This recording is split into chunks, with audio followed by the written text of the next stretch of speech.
all the Marvel fans, comic geeks, and all the nerds in between. Welcome to another episode of the Vigilante Vibes podcast, where we talk all things Marvel without the toxicity that's taken up way too much time in each and every fandom, not just Marvel. I'm your host, Megan Nicole, and today I am very pleased to introduce a very special guest. Today I'm joined by someone who has been on the show before, but it has been way too long. And ever since then, he's been making all kinds of moves in the nerd world and in the world of media. Please welcome Richard Nebens. Thank you so much. It's great to be back. It's definitely been way too long since we've done this, and I'm glad to be back. Yeah, you came in when the first trailer of Deadpool and Wolverine had just released. Yeah, that was like 2 years ago now. Yeah. So for some, I have new listeners, and they may not remember you being on because it was 2 freaking years ago. So why don't you tell my listeners a little bit about you? Yeah, so I am a entertainment journalist. That's my job. I write mostly for the Direct, but I also have a new job that I just started about a month and a half ago at MovieWeb. It's kind of a subsidiary of Screen Rant and Collider and those guys. And I'm working my way up in the business. I've got a bunch of articles to my name, but I love covering everything in the entertainment space. I specifically focus on like Marvel, DC, Star Wars, that kind of thing. But I cover just about everything, and I love what I do. It's a great gig, and I'm just looking forward to seeing like what 2026 has to offer and what the future has to offer me with this position. It's a lot of fun. Yeah, and I remember before when you were just doing the Direct, and it was like you were always busy. So my question is, when do you sleep? That is a good question. Things have slowed down a little bit at the Direct, which partially why I got the MovieWeb gig, and I'm working with a great team over there. My buddy Joe Deckelmeyer. He was the former main guy at Screen Rant who does like all the big interviews with everybody on the planet in the movie world.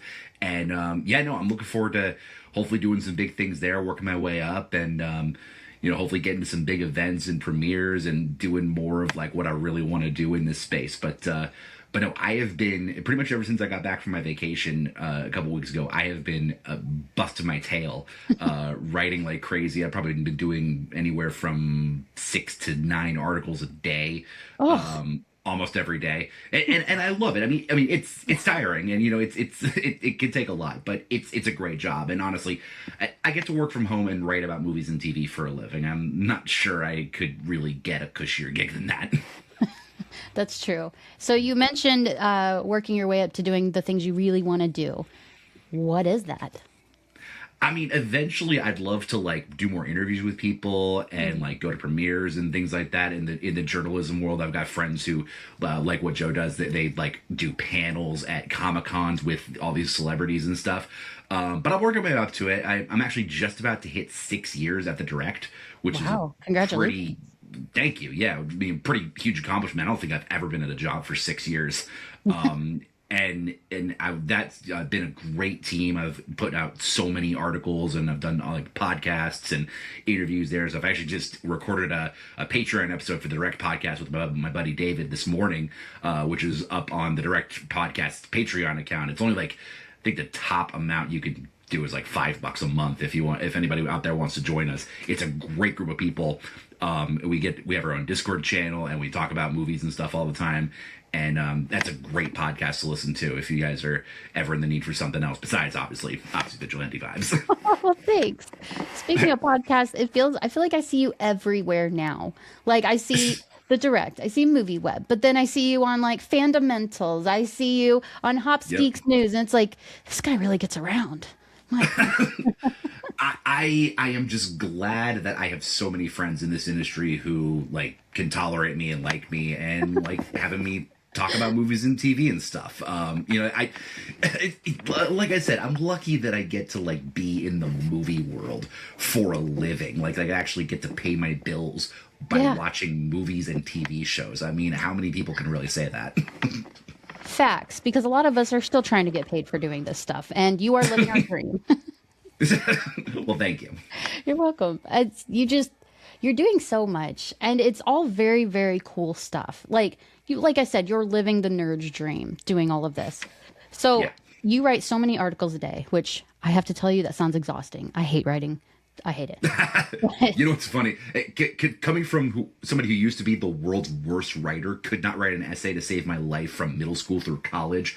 I still can't believe that this is what I do for a living every day. Like, considering that, like, the fact that I barely passed English and like all of my English and writing classes from middle school through college, and I do this for like and get paid for it now is insane. You ever look back at your old articles and you're like, oh, what did I do? Yes.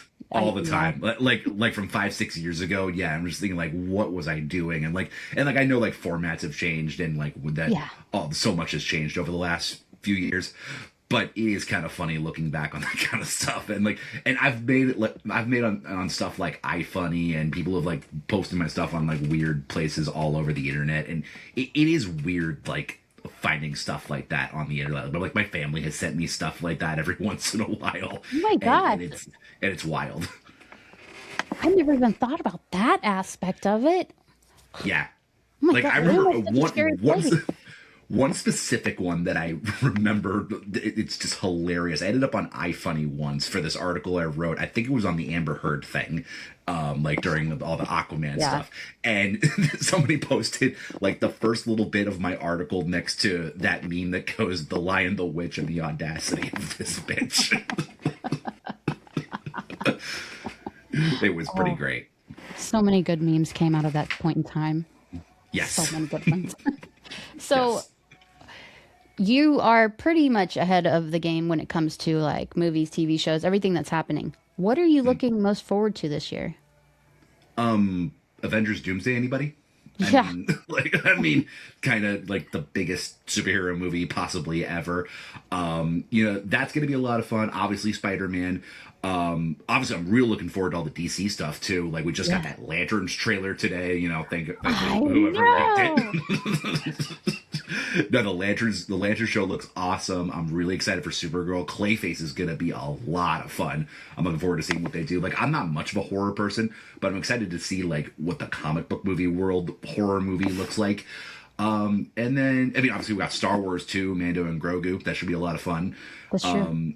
Yeah, and then there's just so much stuff, obviously, that like I have to keep track of. Like, I just been catching up on Monarch Legacy of Monsters early season 2 stuff. Wrote a couple of exclusives for my buddy Joe that he got from the cast, did today and yesterday.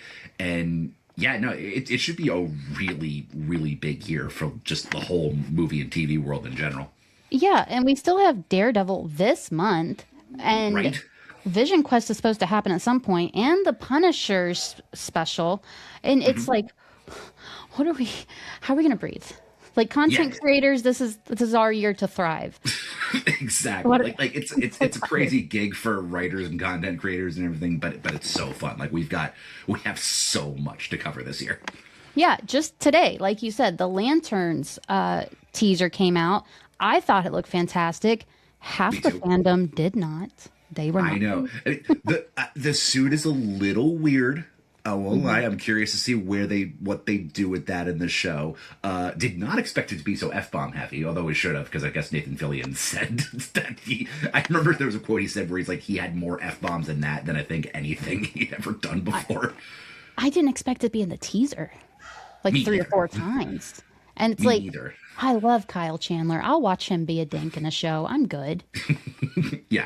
Yeah, I love him, and I'm really liking Aaron Pierre as Jon Stewart so far. I'm just excited to get more Green Lanterns though, because I think he's one of the coolest DC characters, and literally this is the first live action DC thing we've gotten since Ryan Reynolds. Yeah, that did happen, didn't it? That certainly happened. But I was like 20 when that movie came out, and I remember thinking it was so cool and like all the effects and everything, and I was just a dumb 20-year-old. It is perfectly enjoyable. Ryan Reynolds does his thing, but I fell asleep like 10 minutes in, and then the next day I was asked, like, do you want to give it another try? I was like, no, I don't. Because at that point, I found Ryan Reynolds so irritating as a person. But then he got into Deadpool, and I was like, this fits. Yeah. This is good. But in everything else, I'm like, dude, just shut this guy up. Just please. Yeah, right. Yeah. But I liked it. I thought it was really fun. I do have questions. Like, how is he the only Green Lantern when Guy Gardner is right there? So does that mean this is back in time? Like, is this early 90s, 80s? I thought that I had too. Like, is this a prequel kind of thing? Like, does he not know about Guy Gardner yet? Is it like way before Superman happens? No, and like because they think they're the only human Green Lanterns. No, I'm very curious to see where they go with that route. And people are so quick to say, no, this isn't it. This isn't it. They're not going to suit up till like the 8th episode. And it's like, just let them cook, because a lot of you have been proven wrong by James Gunn lately. So Peacemaker, anybody? I actually have not seen season 2. Oh, I'll say this, it's not quite as great as season 1 to me, but I still really, really, really like it. I mean, honestly, Peacemaker season 1 is probably one of my favorite like DC properties ever. I have to admit something to you. I didn't like season 1, but that's only because I didn't like I don't like John Cena that much. But now, like over the years, I've grown to appreciate him as an actor, and not just because it's kind of like people like that too.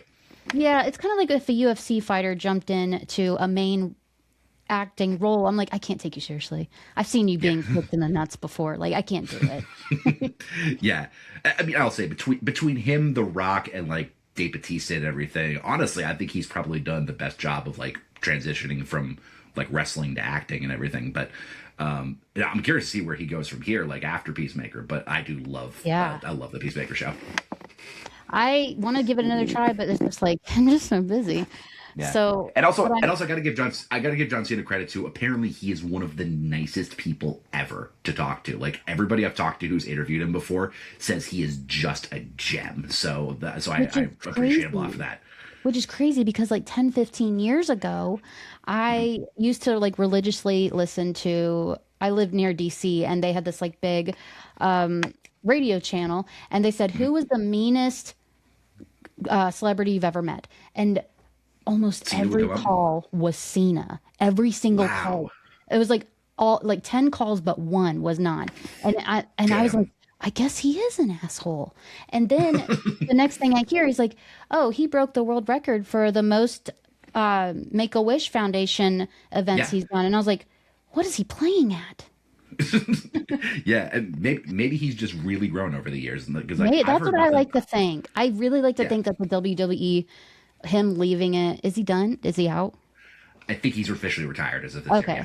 So him stepping back and then finally retiring like changed him some. That's what I like to think. Yeah. But no, I'm glad to see where he's going. Especially Peacemaker. I want to know, is Peacemaker going to show up in some movies? Is it going to be a big part? Also, Blue Beetle. Where's Blue Beetle? Oh, seriously, I loved Blue Beetle. That movie.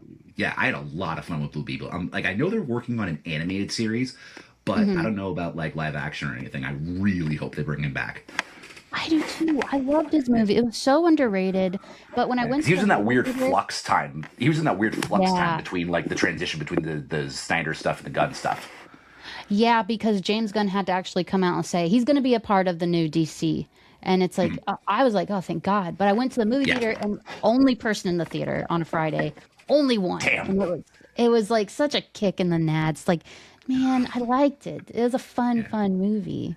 You know what's funny? I remember my wife and I did a triple feature the day we saw Blue Beetle. We saw Blue Beetle, Teenage Mutant Ninja Turtles, and Barbie all in the same day. That's the only time I think that's the only time we've ever done a double feature, much less a triple. And it was so fun. We loved all three. I would fall asleep so hard. So, like, how many snacks did you sneak in there? I think we ended up doing like a couple of popcorns and a couple of drinks or something. We snuck a couple of things in, here and there. But I think actually, in the beginning of Barbie, I think my wife fell asleep for a little bit. But that was her only time. So, I mean, we got through 3 movies in a day pretty solidly. I know that had to be at the Barbenheimer time, and now we're gonna get Doomsday, which is like Dune and Doomsday. It's like, look, I can only take so much. I can't do a double feature. I can't do a single feature because it doesn't matter the movie. At one point, I might fall asleep because I'm tired as a person. But like, how did you do 3? It's like a superpower. Yeah.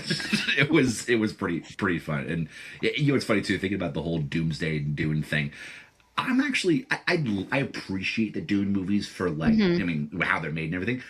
Not the biggest fan of them. I like them enough, but like if you're gonna make me pick between Doomsday and Dune, give me Doomsday every day of the week. It's like I'm just a diehard Marvel fan. Dune has always been an afterthought for me as well. Like if I have nothing else to watch, I'll try it. Then Yeah, I watched it. I was like, it was like yeah. super okay. But I didn't read the I'm gonna have book. to try it again. I didn't do any of that. So it's like Yeah, I don't know. It's yeah, for whatever. sure. But I'm not about to go sit in a theater for 3 hours to watch these big old piles of sand and Timothy Chalamet Yeah, apparently doing the best job he's ever done, according to him. yeah. I've got my share of 3 hour movies that I will watch, and most of them are the Lord of the Rings ones now because I've been on a real Lord of the Rings kick ever since the Comic-Con cruise that I went on with, where it had like Billy Boyd, Dominic Monaghan, and a couple other like big people from So that. this is your second year on the Comic-Con Yeah, cruise. Yeah, cruise. Yeah, thank you. I wanted to say parade, and it made no sense in this situation. yeah. Tell me about that because personally, I'm not a cruise person, but I never heard Right. of this before you said you were going, and I am so invested because this sounds insane to me. Well, and that's the problem is apparently for hopefully not forever, but they don't have another one planned. They're like reworking it and hoping to bring it back in the next like year or two. But Yeah. this thing was so fun. Literally, it was sponsored by San Diego Comic-Con, and it was basically a giant Comic-Con on a cruise. There's like thousands of people there. It's a 4-day thing, and they brought in a ton of like big movie stars to do like panels, and like Felicia Day from Supernatural was the host both years. Wow. And she did a fantastic job. But yeah, so the first year I did Ernie Hudson, Grace Caroline Curry, and Virginia Gardner. And then this year I didn't get any interviews, but I met Doug Jones from Hocus Pocus, Oh. Ashley Eckstein from Star Wars, Ahsoka, Oh, wow. Billy Boyd and Dominic Monaghan from Lord of the Rings, and then Jason Isaacs from Harry Potter. I got pictures with all of them, and it was just so much fun. I had such an incredible time. Yeah, and I'm just really fingers crossed they bring it back soon. So the celebs, are they there the whole time on the cruise, or do they just come in on a little boat and they're yeah. there for a night? Oh yeah, they're there the whole time. Like my I God. ran into Doug Jones like multiple times. Like passed by a couple of the guys I mentioned like at lunch and whatever. Oh my gosh. And so it's a Comic-Con. Are people like constantly dressed up? Not all the time, but there are like incredible cosplays just all over. Actually, it was really cool. It was my wife and I did one this year. We did, I don't know if you know what we do in the shadows. Laszlo and Nadja. That's And cute. she made everything, like both of our costumes, just about everything in it. It took her, I think, almost 80 hours to do, and we actually got a judge's award at the cosplay competition they held. I mean, we lost to a guy who literally was 6'7" and had a handmade Chewbacca costume on. Oh, you can't beat that. No, he was standing right behind us in the judging line, and like, yeah, you're gonna win. Like, we weren't even mad about it. That's so cool.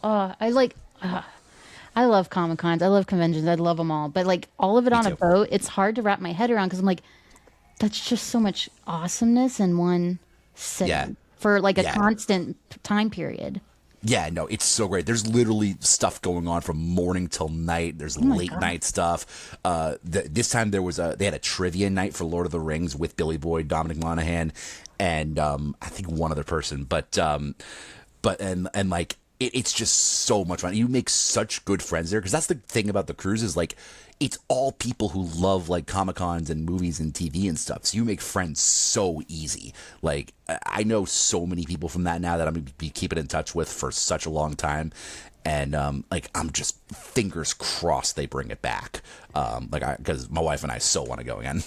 And that's a great networking situation as well for someone in the media. You're getting like Totally. you're meeting new people, making new connections, and you're right in the middle of all of it. Totally, yeah. Like, I mean, there's people who do like YouTube channels and podcasts and stuff, and some people who do what I do. No, it's a great place to like meet people and do that kind of stuff. Oh wow! So you are a huge Marvel fan. Yes. Yes, and something I've always appreciated about you, because same. But do you have any Marvel hot takes?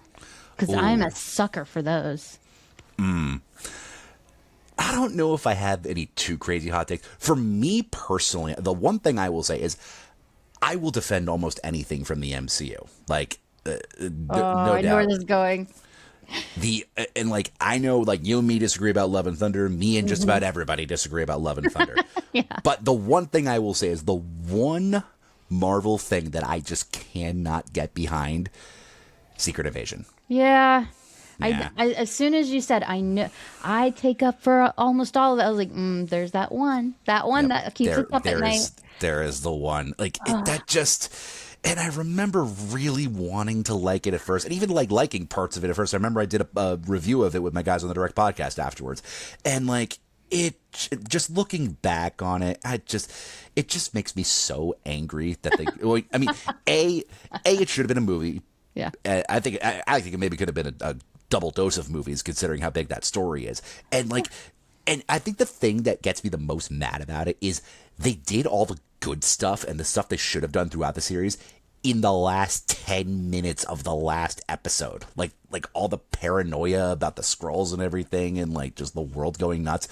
That's what should have been the entire series. And also I love Talos. I love Ben Mendelsohn as Talos, and I'm so mad that they killed him off. I think if Marvel said, "Look, guys, we're gonna pretend it didn't happen," I think everyone would be like, "Word, it's cool, Yeah, not I agree. canon. Yeah. Cool, bring Maria back." And I did think of one other thing too. I wish they would have kept the Inhumans movie in the slate, because remember that they did that big Phase 3 announcement at the El Capitan, and Yeah. and the Inhumans was part of it, and that was like right as they were starting off the Inhuman stuff on Agents of Shield 2 in season 2. I know we've got the X-Men now, and that's awesome, and I can't wait to see where they go with the X-Men. But I know they were doing the Inhumans to, like, you know, not necessarily replace the X-Men, but stand in for them until they got the rights back, and I thought that would have been such a cool group of people to do. And I wish I would just love if they just ignored the series that they did and like just try it again, because I think Vin Diesel as Black Bolt would be one of the coolest castings ever, if I'm being perfectly honest. Well, he's already Groot. Well, that's the thing, is he talks there, but Yeah. he's just CGI. This one, it would just be his body, and he wouldn't have to talk. See, I agree, because we should be making him work for all that money he's getting for saying 3 and sometimes 4 words. I mean, hey, it is a damn good gig. It might be cushier than yours.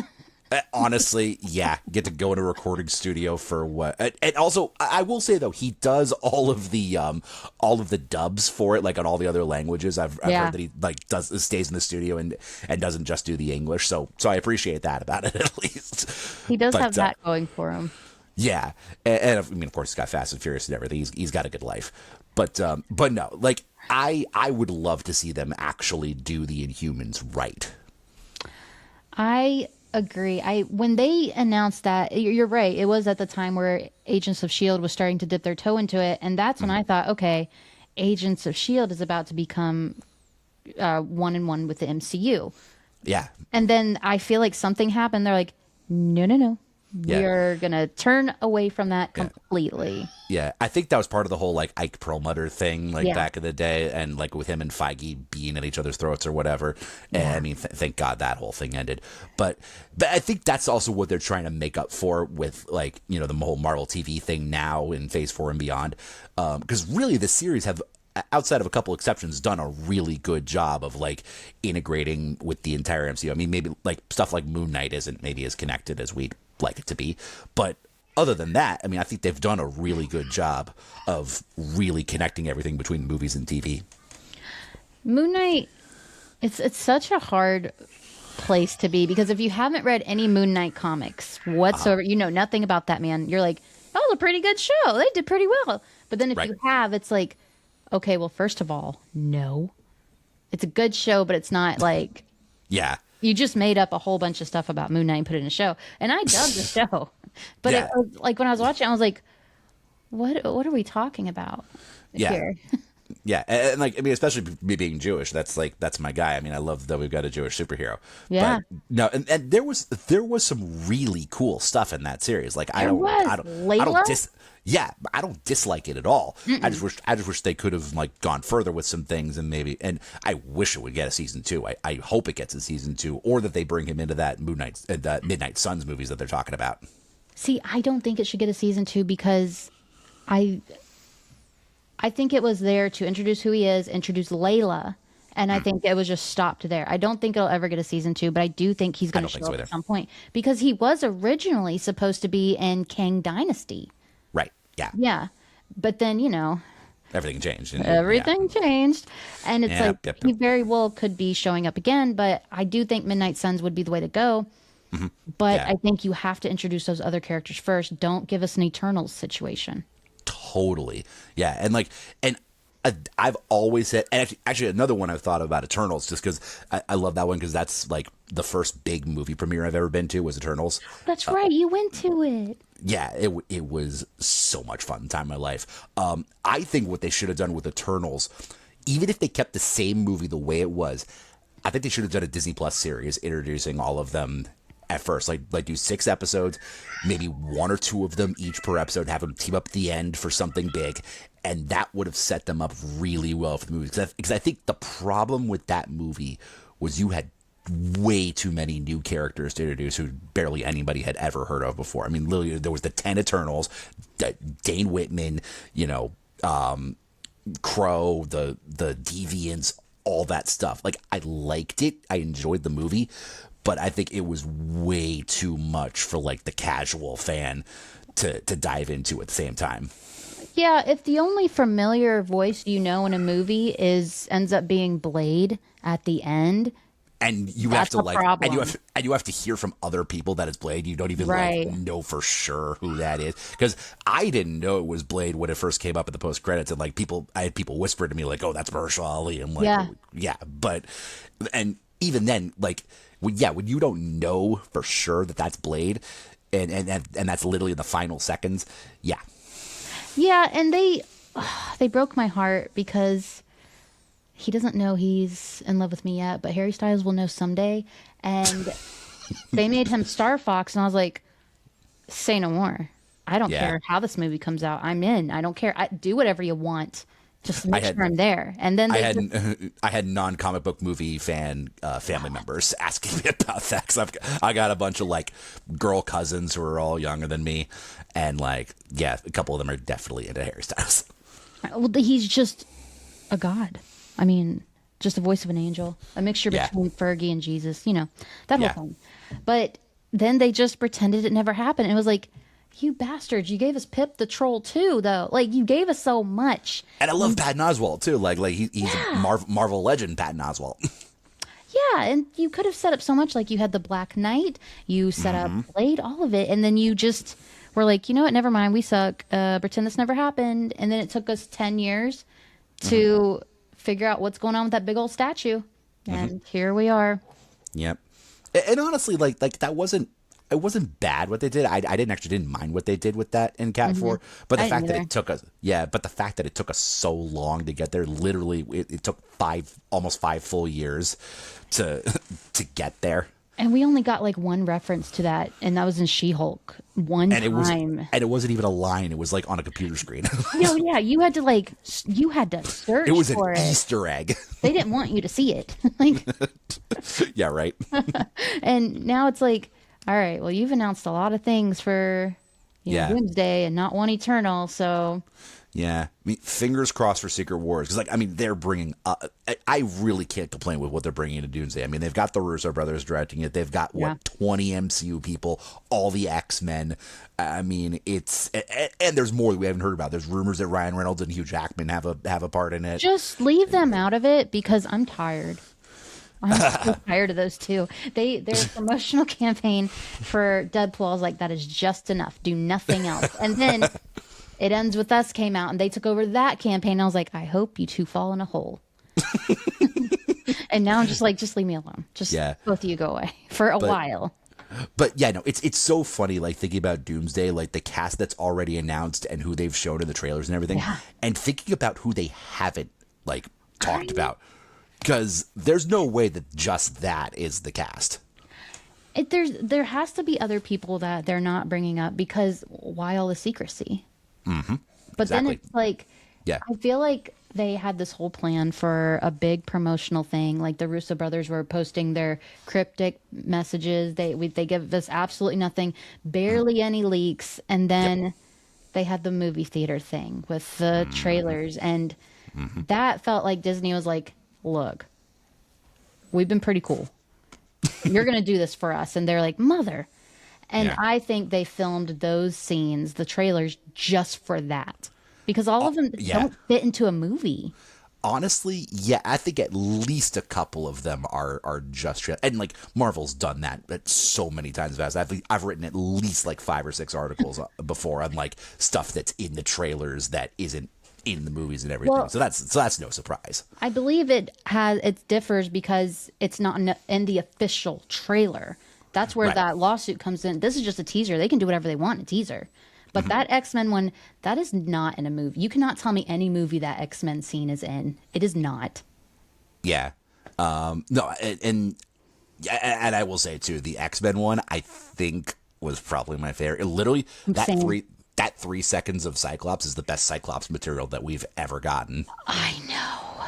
And in the 3 seconds, they fixed so many things that they did to us. I just watched all of the X-Men movies over, and I Nice. was just saying, they're like, this is bullshit. Wait, what are we doing? Like, Yeah. they Like, made Cyclops such a little wimp, and it makes me so mad because I like him so they much. just did absolutely nothing with him. And it's funny, I've actually met James Marsden before, like a long time ago at the hotel I was working at in Boston. Very nice guy. I'm a big fan of him. And like, I'm just so glad he's not just him, but like the rest of the X-Men cast are getting to do this, like what the X-Men should be in live action, like what Alan Cummings talked about with his Nightcrawler stuff, and like, yeah, and like, and we know what the Russo brothers have done with Thor, and like that's been incredible. I love the Thor trailer. The Russo brothers with the X-Men. As much as I'm actually really excited for Jake Schreier. I'm really excited that Jake Schreier is doing the X-Men movie, because I think he's going to do a great job with that. But the Russos with these legacy X-Men that we know and love, and they're going to be even better. Like, sign me up for Doomsday yesterday. Agreed. I think the Russos, they are the 2 directors that I would trust in my life. I do whatever you want. I trust both of you. But with the X-Men, I know they're not going to be the ones that direct the X-Men movie, but they are the ones who are setting the tone. So I think that's almost more important, because Jake Schreier is going to watch Doomsday and he's like, well, hey, I can't have my Cyclops looking like a wimp compared to theirs. You know, Totally. like, I think it'll set a lot of standards, because these are the people who do care. Like, you do trust them with these things because it's what they do. They said they'd only come back to Marvel if they could do Secret Wars. So it shows you they're not doing it for the movie. They're doing it for the passion. And I think we're all going to come out with some trauma. And I'm really okay with that. I'm really happy for that. Me too. And I think about Jake Schreier. I actually just watched Thunderbolts again yesterday, and I forgot how much I just thoroughly love that movie. Like, he did such a good job, especially too, like, because it was with a team of people. I'm really looking forward to seeing that kind of same team dynamic with the X-Men whenever they're cast and like ready to go and everything. But I think the X-Men are going to be in like the best spot they've ever been in, like with Marvel Studios. As excited as I was to get them in the Fox deal in the first place, I think now that everything's coming together, it's like we are in for a good run with the X-Men, especially after X-Men 97. Especially after X-Men 97. Oh my gosh. I watch that show like every 2 weeks. Nice. But there's also, it's not just them working on them. They have comic creators who are involved with the X-Men that are there to give their support and their advice, like Chris Claremont. Yeah. He's a big one. He's got a big old mouth, but he's a big one. I remember what he said about Famke Jensen.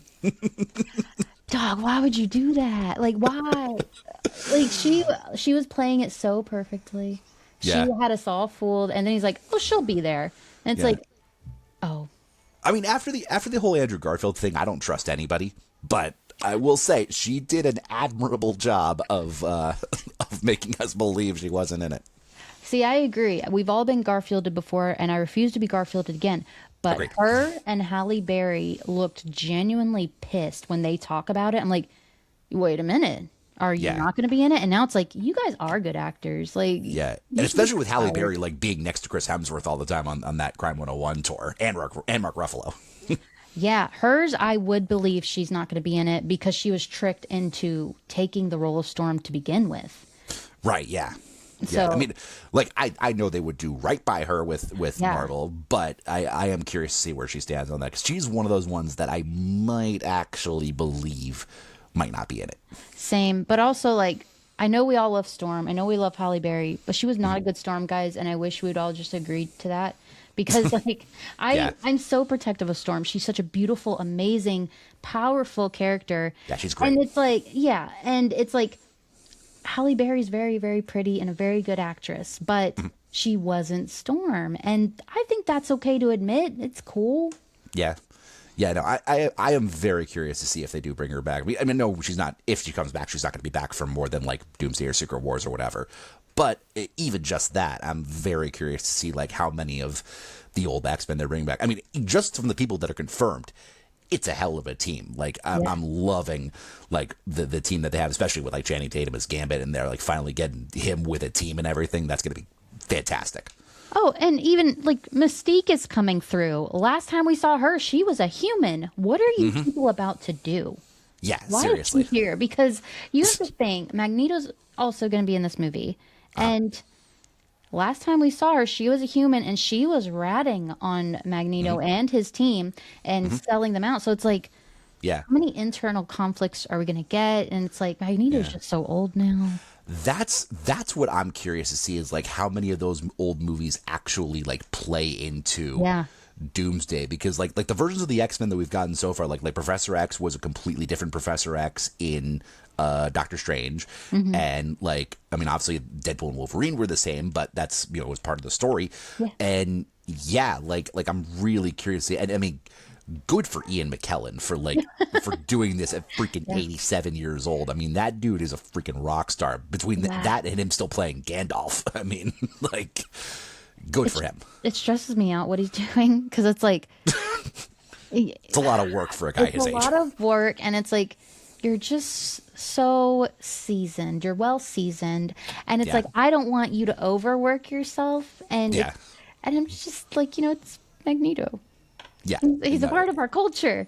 Absolutely. And especially after all the good Magneto stuff we've gotten recently. Like, I mean, Doomsday is going to be the event of the decade. Like, I can already tell. I can't wait for... I don't know how much of the new trailers I'm going to want to watch. I know I'm going to have to because it's my job and everything. But, like, I'm not going to, like, go seeking out Avengers Doomsday promo material because I want to go in as fresh as I possibly can and, like, experiences with the world. It's gonna be an event. I'm gonna be actively searching for spoilers, and I'm gonna everything. And I'm gonna go in very knowledgeable, but still, like, that always makes me more excited if the more I know. Yeah, I get to see it. usually if I find out about spoilers, either I'll forget about it in a day or two and like not even worry about it, or like pop up in my brain later, or I'll just get really excited for it, and it'll help out. Yeah. So, do you have a theory about Avengers Doomsday? Oh, a theory about Doomsday. Well, one thought I do have. I think the young Avengers and like young kid characters in this movie are going to be important, because obviously Franklin Richards is going to be a huge part of this movie, considering he's probably the most powerful being in the multiverse. And also, on that note, I want to shout out my parents too for giving me the middle name Franklin, because they had no idea that that was going to be part of my life. Like, that my name was going to be Richard Franklin, and it was going to be important in the comic book movie world. It was written in the stars.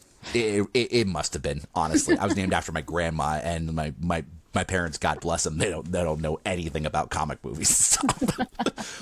but seriously, like, I mean, Franklin Rich is going to be there. We know Love is going to be there from Love and Thunder. I feel like there's going to be more. We might get like the young T'Challa back. There's rumors about like them maybe recasting for an older T'Challa coming in. I feel like the kids in this movie, however many of them there may be, are going to be important in the plot. I mean, obviously Doom's going after Franklin for his power and everything, and he's going to be important with the whole multiverse thing. But I feel like he's not going to be the only one that's important. I think kids are a big deal in this movie, but I don't think it's just because they're kids. I think it's Doom is going after incursions and bringing them to Battle World. So definitely. Love, never supposed to be Thor's daughter. She is. A Captain America, Steve Rogers, never supposed to have a kid, but he went back in time and did all that. Franklin Richards, he's a little incursion of his own. He's just his own little thing. Yeah. And it's like all of these tiny little things. Like, I would not be surprised that if Wiccan was in the movie because he's an incursion. He wasn't supposed to happen. Yeah. So that's what I think it'll be, because everyone can see that there was a very big pattern of children in those trailers, which I still don't think. I think only one of them's in the movie, like the Wakanda one. That's it. Okay. But yeah, I can see that, the meeting between M'Baku and Ben.